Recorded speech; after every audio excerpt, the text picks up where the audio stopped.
Mars a deux lunes, Phobos et Deimos. À part leur forme bizarre, elles n'ont rien de remarquable. Sauf une chose. Il n'y a pas si longtemps, les scientifiques ont découvert un phénomène étrange à la surface de Phobos. Et ils n'ont toujours pas trouvé d'explication. Quel est ce phénomène? Et qu'est-ce qu'il nous apprend sur l'histoire de notre système solaire? Découvrons-le ensemble. L'astronome américain Asaph Hall a découvert Phobos et Deimos en 1877. Sais-tu que toutes les planètes de notre système solaire portent le nom de divinités grecques et romaines? Par exemple, Mars, ou Arès, est la célèbre divinité de la guerre. C'est pourquoi les satellites naturels de cette planète rouge ont été nommés d'après les fils d'Arès, Phobos et Deimos. Ces jolis noms cachent en réalité des significations effrayantes. Peur et horreur. En 1971, le télescope Mariner 9 de la NASA a pris ses premières photos. C'est comme ça qu'on a découvert que ces corps spatiaux ne ressemblaient pas du tout à notre Lune. Ils ont cette forme bizarre, ainsi qu'une orbite étrange et instable. De plus, il n'y a pas d'autres lunes dans le système solaire qui se déplacent aussi près de leur planète mère que ces deux-là. Mais même s'ils sont très proches de Mars, si tu tenais à la surface de la planète rouge, tu pourrais à peine les voir. C'est parce que la courbure de Mars cache Phobos et Deimos de la vue. Même si tu te trouvais quelque part sur l'équateur, Phobos ressemblerait à un simple astéroïde, et Deimos à une étoile. Tout cela parce que ces satellites ne sont que des miettes par rapport à notre Lune. Ce sont les lunes les plus petites et les moins brillantes de tout le système solaire. Ce qui est ironique, vu leur nom terrifiant. Bref, il semble que tout devrait être assez clair avec ces deux satellites. Mais non, il y a un hic. Les scientifiques reconstituent l'histoire de l'espace en se basant sur les traces trouvées sur différents objets spatiaux. Des bosses, des rayures, des fissures, toutes ces choses peuvent nous dire ce qui s'est passé il y a des milliards d'années. Pendant longtemps, les scientifiques étaient sûrs que, tout comme les dieux grecs dont ils tirent leur nom, Phobos et Deimos étaient des jumeaux. Mais ensuite, l'orbiteur viking de la NASA a pris de nouvelles photos des satellites. Et c'est alors qu'ils ont découvert une différence significative entre les deux. La surface entière de Phobos est couverte d'énormes rainures. Il s'agit d'une série de longues et profondes fosses s'étendant d'une extrémité à l'autre de Phobos. Ok, et alors? Tous les objets spatiaux présentent ce genre de choses à leur surface, n'est-ce pas? Certes, il y a d'autres satellites avec des rainures et des éraflures similaires, mais aucun n'en a autant que Phobos. Ce dernier est complètement couvert de rainures, et elles sont énormes, jusqu'à 19 km de long et 200 mètres de large. Et ce n'est pas tout. Certaines de ces rainures se croisent avec d'autres. Cela signifie que Phobos a vécu non pas un, mais plusieurs événements traumatisants. Mais qu'est-ce qui lui est arrivé exactement? Les scientifiques n'en sont pas encore tout à fait sûrs. Mais ils ont quelques idées. Et ces théories peuvent nous renseigner non seulement sur le passé de Phobos, mais aussi nous aider à prédire son avenir. Théorie numéro 1. Impact d'astéroïdes. Le premier suspect est assez évident. Il y a un grand cratère de près de 10 km de large sur Phobos. Il a été baptisé Angeline Stickney, d'après la femme d'Asaph Hall, le scientifique qui a découvert les satellites. Et la première théorie stipule qu'un corps astronomique s'est écrasé sur Phobos. L'impact a été si fort qu'il a laissé ce grand cratère. Et l'impact de la collision a laissé un tas de rainures partout sur Phobos. Cela semble logique au premier abord, mais les scientifiques ont remarqué une faille dans cette théorie. Ils ont découvert que ces rainures se sont en fait formées non pas à l'intérieur du cratère, mais à proximité de celui-ci. Ce n'est donc pas une collision qui les a créées. De plus, qu'en est-il de ces rainures qui se croisent avec d'autres? S'agit-il simplement d'une grande coïncidence cosmique? Les recherches se poursuivent. Théorie numéro 2. C'est à cause des débris spatiaux. Il y a bien une différence entre ces deux théories. Dans ce cas, les rainures ne sont pas une conséquence directe de la collision. Cela se passe plutôt de la façon suivante. Quelque chose s'est écrasé sur Phobos. L'impact a provoqué la projection d'un tas de roches dans l'espace. Certains d'entre eux ont été perdus dans l'univers pour toujours, mais d'autres étaient suffisamment petits pour retomber sur Phobos. En passant à côté de la Lune à un angle prononcé, ils ont pu s'y écraser, rebondir et ainsi de suite. Et comme la gravité de Phobos est très faible, peut-être qu'ils n'ont pas pu s'y coller. En d'autres termes, ces roches ont été continuellement tirées vers le satellite et repoussées de celui-ci pendant de très nombreuses années. Cette théorie explique les rainures qui se croisent. Les roches tombaient constamment à ces endroits. Cela semble assez plausible, mais il y a un autre problème. On ne voit pas de rochers sur Mars ou à la surface de ses lunes. Or, tous ces débris étaient censés être piégés par la gravité et rester quelque part dans l'orbite de la planète, ou tout simplement devenir une partie de Phobos. En d'autres termes, si cette théorie est vraie, on en aurait trouvé des preuves sous des couches de poussière. Mais cela ne s'est pas produit. Cette explication n'a donc plus satisfait les astronomes. Ils ont donc continué à chercher le coupable. Peut-être que les rainures n'ont rien à voir du tout avec le cratère Stickney. Peut-être que le vrai coupable est quelque chose d'autre, quelque chose d'encore plus puissant. Pourrait-il s'agir de Mars elle-même? Théorie numéro 3. Mars est méchante. Les théories précédentes impliquent que Phobos et Deimos étaient à l'origine des fragments de Mars. Comme s'ils s'étaient détachés d'elle et étaient devenus des satellites. Tout comme notre Lune. Mais que se passerait-il si ce n'était pas le cas? Les observations réalisées par le Mars Global Surveyor de la NASA montrent que Phobos et Deimos sont composés d'éléments que l'on trouve principalement dans les météorites et les astéroïdes. Alors Phobos et Deimos sont peut-être des astéroïdes? Il y a une ceinture d'astéroïdes entre Mars et Jupiter. Vu la taille, la forme et la composition de Phobos et Deimos, les scientifiques ont suggéré qu'il fut un temps où ils appartenaient à cette ceinture. Puis, un jour, ils se sont envolés. Et la gravité les a attirés vers Mars. Ce phénomène est appelé capture d'astéroïdes. C'est toutefois difficile à croire. Certes, la capture d'astéroïdes n'est pas rare. Mais ces deux-là volent à côté de Mars depuis des milliards d'années. Il est étrange que leur orbite soit restée les mêmes. De plus, l'atmosphère de Mars est très raréfiée. Et à cause de cela, elle pourrait difficilement capturer des astéroïdes. En théorie, ils auraient dû se séparer de Mars à la première occasion. Or, cela ne s'est pas produit. Cela signifie que, d'une manière ou d'une autre, ils sont restés coincés. Et Mars a immédiatement commencé à les détruire.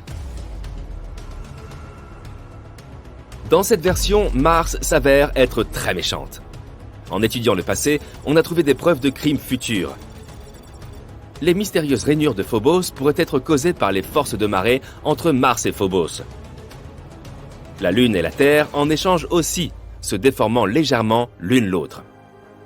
Mais comme Phobos est beaucoup plus proche de Mars, l'impact des forces gravitationnelles y est beaucoup plus fort.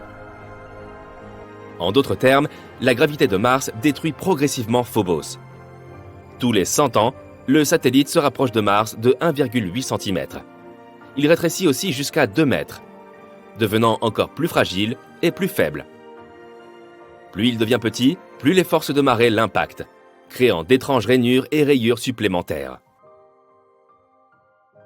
Dans 30 à 50 millions d'années, Phobos entrera en collision avec Mars, ou se désintégrera et se transformera en un tas de petits rochers. Et alors, Mars aura aussi des anneaux, comme Saturne et Neptune. C'est pourquoi Phobos est aussi appelée la lune martienne condamnée. Quoi qu'il en soit, ce ne sont que des théories. Mais l'histoire dramatique de Phobos nous donne une idée de la dynamique des objets extraterrestres. Plus on en apprend sur eux, plus on découvre les secrets de l'origine non seulement de Mars, mais aussi d'autres objets de notre système solaire. Et si un jour on en venait à vraiment coloniser Mars, l'étude de ces lunes pourrait nous être d'une grande aide. Espérons que la prochaine mission MMX révélera certains des secrets les plus passionnants que cachent les lunes de Mars. Mars est une planète aride, rocheuse et stérile. Il est difficile d'imaginer qu'il fut un temps où la planète rouge aurait pu avoir un paysage similaire au nôtre. Mais les scientifiques pensent que c'était le cas il y a des millions d'années et que Mars abritait alors de vastes océans d'eau liquide. Début 2021, la NASA a envoyé son rover le plus avancé sur la planète rouge. Sa mission est de rechercher tous les signes de vie microbienne qui puissent suggérer le passé de cette planète. Ils ont nommé le rover Persévérance, ou Percy pour faire court. Même l'atterrissage initial de Percy sur Mars a été une avancée scientifique. Le rover s'est posé en utilisant l'autonavigation ainsi que des caméras embarquées pour suivre la surface de la planète et trouver l'endroit idéal pour se poser. Cela aide les scientifiques à déterminer les meilleures options d'atterrissage pour les futures missions sur Mars. Percy parcourt actuellement la planète rouge, guidé par un nouveau système d'autonavigation très avancé. Il passe la majeure partie de ses journées à analyser les formations rocheuses. Percy est équipé d'un laser de pointe qui tire un minuscule rayon dans les roches. Le laser crée un plasma à partir des échantillons rocheux. Ensuite, le spectrographe embarqué de Percy analyse le plasma pour identifier la composition chimique de la roche. Deux des découvertes les plus importantes de Percy jusqu'à présent sont des roches qui ont été surnommées Maz et Yigo. Ces mots viennent du dialecte navajo en hommage à un ingénieur de la NASA de la tribu amérindienne des Navajos. Maz signifie Mars et Yigo signifie diligent. Ces deux roches ont une composition semblable à celle du sel, ce qui signifie que ce sont des roches ignées. Si tu n'es pas familier avec les espèces de roches, sache que le terme igné signifie que la roche a été formée à partir d'une éruption volcanique. La forme actuelle de Maz et Yigo suggère qu'elles ont été moulées par un environnement aqueux. Cela pourrait être la preuve que Mars était autrefois rempli d'eau. Une autre chose intéressante découverte récemment a été surnommée Arbor Seal, autrement dit le phoque. Il s'agit d'une roche sombre et lisse qui, selon les scientifiques, a été sculptée par de puissants vents du nord-ouest et qui ressemble à cet animal marin 6 joueurs. Depuis des décennies, les scientifiques ont émis des théories sur les vents et les conditions météorologiques sur Mars. Cette découverte semble confirmer leur modélisation météorologique actuelle de la planète. Percy a renvoyé plus de 20 000 images depuis son arrivée sur Mars en février, y compris un selfie qui a mis Internet en émoi. Des fichiers audio ont également été envoyés depuis la mission sur Mars. Pour la toute première fois, nous pouvons écouter les sons ambiants sinistres des vents extraterrestres sur le paysage martien. Tout cela grâce au microphone embarqué du rover. Pour la toute première fois également, de l'oxygène a été produit à l'aide de la technologie humaine sur une autre planète. À l'intérieur de Percy se trouve une boîte plaquée d'or de la même taille qu'une batterie de voiture. C'est l'unité MOXIE. MOXIE est l'acronyme de Mars Oxygen In Situ Resource Utilization Experiment. Oui, c'est un peu long à dire. L'atmosphère de Mars est composée à 95% de dioxyde de carbone. L'unité MOXIE diffuse le dioxyde de carbone et grâce à un processus chimique complexe, le transforme en oxygène. L'unité a produit une quantité modeste, mais tout de même historique, de 5 grammes d'oxygène. Cela équivaut à environ 10 minutes d'air respirable. C'est aussi un bon signe en vue de ce que l'on pourrait faire à l'avenir. Qui sait, peut-être qu'un jour MOXIE pourra produire suffisamment d'oxygène pour alimenter une colonie humaine sur Mars. Pour l'instant, les scientifiques se concentrent davantage sur le fait que MOXIE produise suffisamment d'oxygène pour créer du carburant pour fusée. Pour propulser un vaisseau spatial moderne de taille standard sur Mars, il faudrait 7 tonnes de carburant pour fusée et 25 tonnes d'oxygène. Ce serait bien trop lourd pour qu'un vaisseau spatial puisse les apporter depuis la Terre. Donc, s'il doit y avoir un jour une mission habitée vers et depuis Mars, il doit y avoir un moyen de créer du carburant sur la planète. Pour ceux qui s'inquiètent de la solitude de Percy, il a en fait un compagnon spécial avec lui. Rangé à l'intérieur du rover lors de sa descente vers Mars, il y avait un petit hélicoptère coûteux nommé Ingenuity, mais appelons-le Genie pour faire court. Le développement de ce mini-hélicoptère a coûté 80 millions de dollars à la NASA. Mais chaque centime en a valu la peine, car Genie est entré dans l'histoire en effectuant le premier vol de drone motorisé sur un autre monde. Genie a été un exploit scientifique, car les ingénieurs ont d'abord lutté pour concevoir un hélicoptère assez petit pour être rangé dans un rover interplanétaire, mais assez puissant pour s'envoler depuis une autre planète. Après le succès de Genie, les scientifiques collectent maintenant les données de cet hélicoptère unique en son genre pour aider à la conception de micro-drones intelligents ici sur Terre. L'hélicoptère est utilisé pour explorer les terrains qui ne conviennent pas au rover. Genie plane au-dessus du paysage martien afin de collecter des données et prendre des photos aériennes à renvoyer sur Terre. Genie est alimenté par des panneaux solaires situés au-dessus des pales du rotor.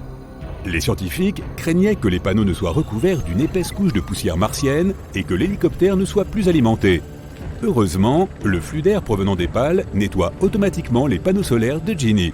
À l'intérieur de ces mécanismes, Genie transporte un petit morceau de tissu de la taille d'un timbre-poste provenant de l'avion historique de 1903 des frères Wright. C'est un hommage aux pionniers de l'aviation. Le rover Curiosity a atterri pour la première fois sur Mars en 2012 et erre sur la planète rouge depuis plus de 12 ans. Curiosity n'a pas été conçu pour détecter la vie comme l'a été Perseverance, mais plutôt pour déterminer si Mars possède les éléments nécessaires au développement de la vie. Cela comprend des éléments comme de l'eau liquide, du carbone et des sources d'énergie. Curiosity a trouvé un site que les scientifiques ont appelé la baie de Yellowknife. Ce site abritait autrefois un lac.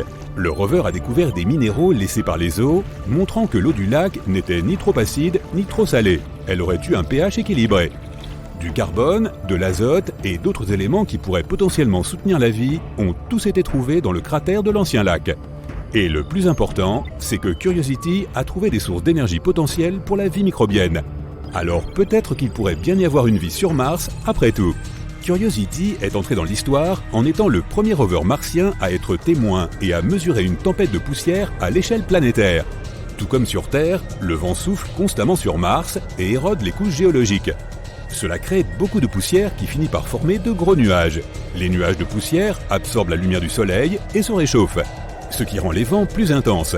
Sans pluie ni océan, les nuages deviennent parfois si gros qu'ils enveloppent toute la planète et créent une tempête de poussière géante. En 2018, Curiosity a assisté à l'une de ces grandes tempêtes depuis la surface martienne. Il a constaté que la lumière du soleil sur la planète avait diminué de 97% et que de nombreuses grandes dunes de sable avaient été laissées derrière lui. Curiosity a passé plus de 10 ans à mesurer les radiations de l'environnement martien. Cela permet aux scientifiques de déterminer si les humains peuvent visiter la planète rouge en toute sécurité sans être irradiés. Jusqu'à présent, les nouvelles sont encourageantes et les niveaux de radiation de Mars sont comparables à ceux que connaissent les astronautes à bord de la Station spatiale internationale. Cela signifie que les astronautes pourraient endurer un aller-retour de longue durée sans avoir à trop s'inquiéter des radiations. Mars abrite le plus grand volcan du système solaire, Olympus Mons. Ce volcan géant mesure 22,5 km de haut, soit environ 2,5 fois la taille du mont Everest. Le volcan s'est formé il y a des millions d'années, à une époque où Mars était rempli d'innombrables volcans, crachant de la lave en fusion sur la surface de la planète.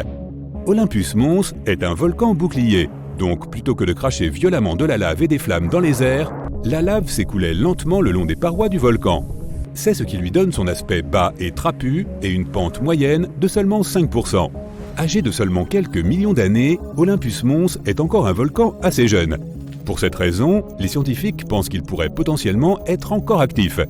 Il pourrait donc entrer en éruption à un moment donné dans le futur. Le rover Curiosity ne se contente pas d'observer la géologie locale, il prend aussi note de ce qui se passe dans le ciel. En mars 2021, il a capturé ces couleurs chatoyantes et iridescentes dans le ciel, appelées nuages nacrés. Ce phénomène coloré se produit généralement peu de temps après la formation des nuages, lorsque toutes les particules du nuage ont une taille presque identique. Imagine que tu t'embarques pour une expédition arctique unique en son genre, avec pour destination la côte est du cap Bathurst, dans les territoires du nord-ouest du Canada.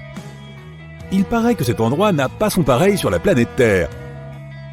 La destination finale est un lieu incroyable, connu sous le nom de Smoking Hills, ou collines fumantes en français. Ces roches striées de rouge brûlent sans cesse depuis des siècles.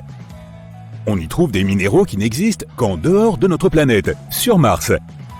Certains scientifiques pensent même que le site pourrait être un cas d'étude pour découvrir la vie sur la planète rouge. À bord du petit vaisseau de croisière, tu sors sur le pont et tu es témoin d'une scène inhabituelle à l'horizon. Tu vois des nuages de fumée se former près d'une colline en bord de mer. C'est comme si des centaines de personnes avaient allumé des feux de camp en même temps. Mais cette fumée n'est pas d'origine humaine, te dit ton guide. La plupart des gens pensent alors qu'il s'agit d'un volcan. Certaines personnes sur le pont suggèrent même qu'une éruption pourrait se produire d'un moment à l'autre, à en juger par son aspect. Ton guide rit, expliquant que c'est loin d'être le cas. Les volcans se trouvent généralement sur le bord des plaques tectoniques. C'est une faille de la croûte terrestre qui permet à la lave chaude et au gaz de s'échapper vers la surface. Or, les Smoking Hills sont une toute autre histoire. La fumée constante est causée par un phénomène naturel, mais tu vas tout apprendre à ce sujet au cours des prochains jours. Aussi étrange que cela puisse paraître, ces roches n'ont pas commencé à brûler il y a bien longtemps. Selon les experts, le sol des Smoking Hills dégage des nuages de fumée depuis au moins 200 ans, sans arrêt. Oui, tu as bien entendu, mais ils ne savent toujours pas depuis combien de temps elles brûlent. Cela pourrait se compter en milliers d'années. Avant que tu ne quittes le navire, quelques recommandations s'imposent. Le chef d'expédition explique que tu vas pénétrer dans une zone à haut risque. Il faut donc remplacer tes chaussures de randonnée et tes vêtements habituels par une combinaison spéciale et un masque à gaz avant de monter sur le site. Les nuages de fumée que tu observes maintenant à une distance sécurisée sont composés d'acide sulfurique. Or, ce produit chimique est très corrosif et tu dois faire attention en respirant son air. Alors n'oublie pas de garder ton masque. Oh, et aussi tentant que cela puisse paraître, ne touche à rien avec tes mains nues. La légende dit que le premier équipage à explorer les Smoking Hills les ont trouvés par erreur. Et ces gens n'avaient aucun des équipements que tu vas utiliser. Les premiers témoignages écrits sur les Smoking Hills remontent aux années 1800.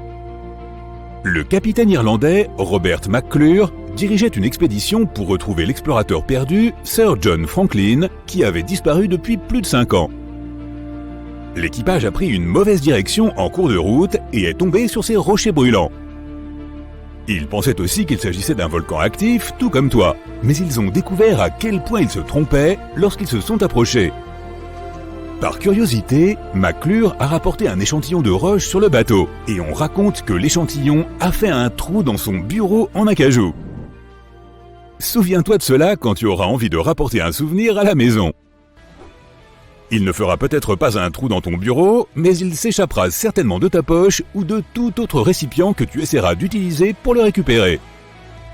Maintenant, c'est le 2e jour et tu es prêt à explorer les lieux. L'équipage de l'expédition est divisé en petits bateaux. En chemin vers le rivage, tu remarques un groupe d'animaux. Ils sont loin de la fumée et on dirait qu'ils viennent de faire un bon repas. Les Smoking Hills sont situés dans la toundra arctique, qui abrite une faune et une flore riches et variées. Lentement, tu t'approches de la rive. Tu vois maintenant que les falaises sont faites de roches striées de rouge qui semblent avoir été peintes à la main par quelqu'un. Il existe un autre endroit sur Terre avec des collines similaires et il se trouve au Pérou. Le site, surnommé Montagne Arc-en-Ciel ou Montagne aux 7 couleurs, est lié à un phénomène naturel fascinant.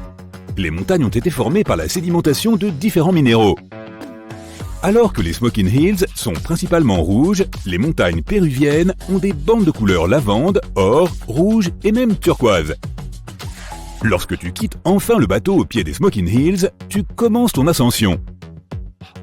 Marcher est difficile avec tes bottes spéciales.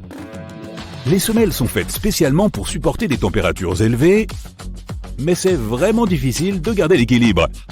Avant même de t'en rendre compte, tu es au plus près des rochers brûlants. Ta première pensée est de partir de là aussi vite que possible. Les conditions pour la vie humaine sont extrêmes. C'est inhospitalier et tout indique que tu ne devrais pas rester longtemps ici. Mais tu es aussi extrêmement curieux. Tu te demandes comment ces pierres peuvent continuer à brûler aussi longtemps. La science derrière tout cela n'est pas très compliquée. Les roches que tu vois s'appellent des schistes. Il s'agit d'un type de roche sédimentaire formée par des minéraux argileux. Ton guide t'explique que le secret de la fumée se trouve au sol, qui est formé par le soufre et le charbon.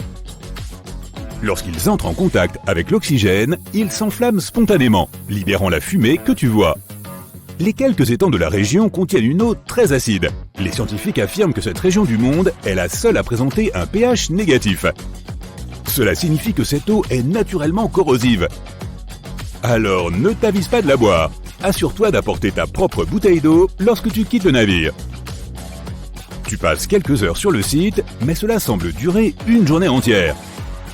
Les combinaisons sont lourdes et respirer à travers un masque à gaz n'est pas très confortable. À la fin de la journée, tu retournes sur le bateau, profitant en chemin d'un magnifique coucher de soleil arctique. Le matin de ton 3e jour, tu vas avoir une belle surprise. Tu ne vas pas faire une nouvelle sortie. Non, au lieu de cela, tu vas faire un voyage dans l'espace. Métaphoriquement, bien sûr. Ton guide parle du lien entre les Smoking Hills et Mars. La recherche de la vie sur Mars a été un voyage à part entière. Mais récemment, les scientifiques ont découvert la présence passionnante de jarosite sur les Smoking Hills. Et devine quoi? La jarosite est un minéral abondant sur Mars. Les experts pensent que cela peut indiquer que Mars a eu de l'eau courante à un moment donné de son histoire. Car la jarosite a besoin d'eau souterraine pour se former. Cette découverte pourrait rapprocher la science d'une incroyable percée. La vie a-t-elle vraiment existé sur d'autres planètes du système solaire ? Mars a toujours été sur le radar de la recherche scientifique comme la planète la plus susceptible d'avoir développé la vie. La température atmosphérique actuelle est insupportable pour la vie en surface, mais elle était similaire à celle de la Terre à un moment donné. La preuve la plus importante serait de trouver des traces d'eau courante. En ce moment même, le rover Curiosity est à la recherche de toute information pouvant suggérer l'existence de la vie sur Mars, passée ou présente. D'ailleurs, ce robot curieux explore la surface de la planète rouge depuis maintenant plus de 3566 jours. Si tu fais le calcul, cela fait 9 ans et 279 jours. Et au cas où tu te demanderais pourquoi nous sommes si impatients de trouver de la vie sur d'autres planètes, eh bien sache que selon la NASA, la recherche de la vie sur d'autres planètes peut nous aider à expliquer beaucoup de choses sur notre propre histoire. D'où nous venons et peut-être même où nous allons.